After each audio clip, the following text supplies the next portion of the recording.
इस वक्त की बड़ी खबर, यूक्रेन युद्ध के बीच नेटो चीफ का बड़ा बयान। यूक्रेन के लिए 40 बिलियन यूरो की मांग की है। हथियारों की सप्लाई का तरीका बदलने की भी मांग की गई है।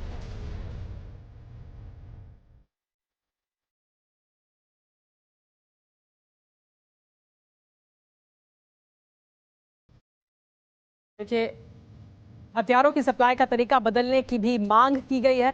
नेटो चीफ ने बड़ा बयान दिया है। यूक्रेन के लिए 40 बिलियन यूरो की मांग रखी गई है नेटो चीफ द्वारा। नेटो चीफ स्टॉल्टनबर्ग ने कहा है कि हथियारों की सप्लाई का तरीका भी बदला जाए ताकि यूक्रेन को ज्यादा जल्दी और आसानी से हथियार मिल सके। यूक्रेन के लिए नेटो चीफ क्या डिमांड सामने रख रहे हैं और इससे क्या असर पड़ेगा? स्टॉल्टनबर्ग ने नेटो सहयोगियों से बड़ी अपील कर दी है। उन्होंने कहा कि यूक्रेन के लिए मिलिट्री सहयोग बढ़ाना चाहिए, यानी बढ़ाए जाने की मांग उन्होंने सामने रखी है। नेटो सहयोगियों को 40 बिलियन यूरो देने को कहा है यूक्रेन को। हथियार, गोला बारूद की सप्लाई के तरीके में बदलाव की मांग भी रखी है नेटो चीफ ने सामने। उन्होंने कहा कि इसे बदलना चाहिए ताकि आसानी से हथियार मिल सके। लेकिन रूस के खार्किव विध्वंस का सिलसिला जारी है। नेटो से अब तक भरपूर हथियार नहीं मिलने की वजह से यूक्रेनी सेना लाचार है और रूसी फौज लगातार बढ़त हासिल कर रही है। खार्किव के कई इलाके पूरी तरह से खंडहर में तब्दील हो चुके हैं। भारी तबाही के बीच स्वीडन यूक्रेन के हवाई कवच को मजबूती देने वाला है। स्वीडन से यूक्रेन को सर्विलांस विमान की सप्लाई होगी, जबकि बेल्जियम ने भी F-16 देने का भरोसा दिया है।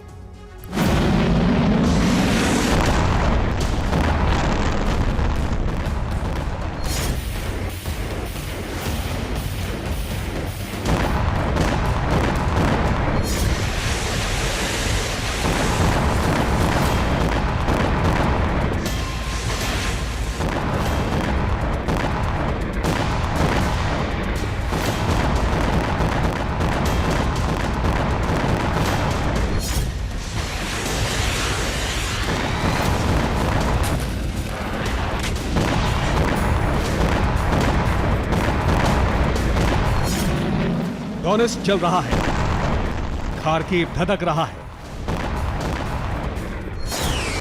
यूक्रेनी फौज की ऐसी लाचारी, ऐसी बेबसी इससे पहले मारियोपोल और बाख्मुत में देखी गई थी।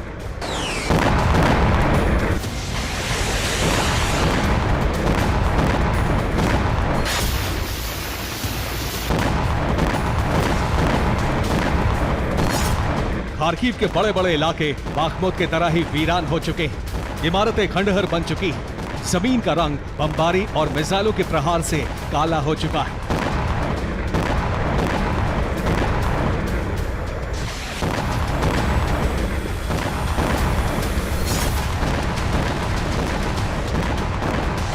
खार्किव का वोल्फचैंक्स इलाका पूरी तरह से तबाह हो चुका है। यहां दूर दूर तक ना एक भी इंसान नजर आता है और ना ही यूक्रेनी सैनिक। बम और मिसाइलों ने इस शहर को जलाकर भस्म कर दिया। बमों के निशान आज भी हर हिस्से पर नजर आ रहे हैं।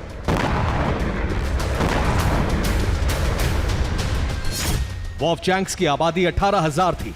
WHO ने इस इलाके से 14,000 लोगों को निकाला है। माना जा रहा है कि यहां बेसमेंट में छिपे सिर्फ 100 लोग हो सकते हैं।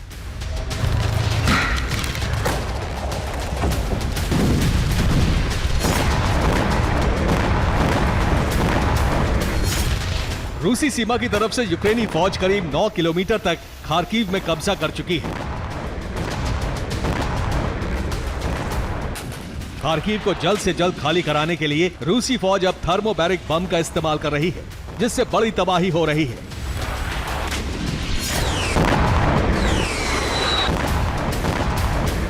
खार्किव को बचाने के लिए यूक्रेनी फौज की भारी तैनाती की गई है।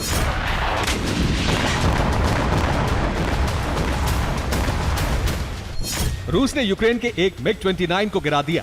एक ही दिन में 31 यूक्रेनी ड्रोन को भी गिरा दिया गया।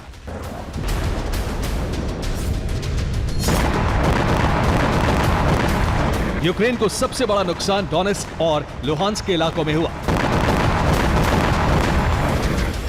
रूसी रक्षा मंत्रालय का दावा है कि यूक्रेनी सैनिक रूसी ज़ैबेट फोर्स के आगे बेहद कमजोर साबित हो रहे हैं।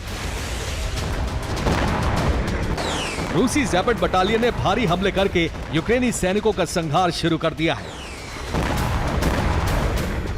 बीते 24 घंटे में यूक्रेन के 400 सैनिकों की मौत हुई है। डोनेट्स्क और लुहांस्क में रूस के भीषण हमले जारी हैं। 2 यूक्रेनी टैंक और 11 वाहनों को भी नष्ट कर दिया गया है। खार्किव में रूस की रूसी सीवर बटालियन भी कहर बरपा रही है।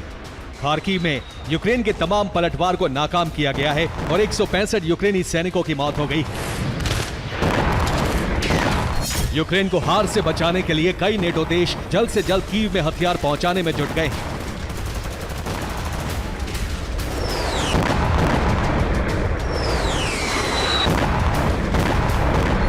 यूक्रेन के हवाई कवच को मजबूत करने के लिए जल्द ये आसमानी जासूस यूक्रेन के आसमान में चक्कर लगाता दिख सकता है। इस रेडार एयरक्राफ्ट का नाम है ASC-890। यूक्रेन में अब तक एक भी ऐसा ताकतवर निगरानी विमान नहीं है जो दुश्मन की मिसाइल या एयरक्राफ्ट की जानकारी दे सकता हो। स्वीडन का ASC-890 रेडार एयरक्राफ्ट रूस के A-50 टोही एयरक्राफ्ट की तरह ही है। ये आसमान से लेकर जमीन तक दुश्मन के विमान, युद्धपोत और मिसाइल वगैरह की जानकारी भेज सकता है। फर्क सिर्फ इतना है कि ये थोड़ा छोटा और कम बजट का है।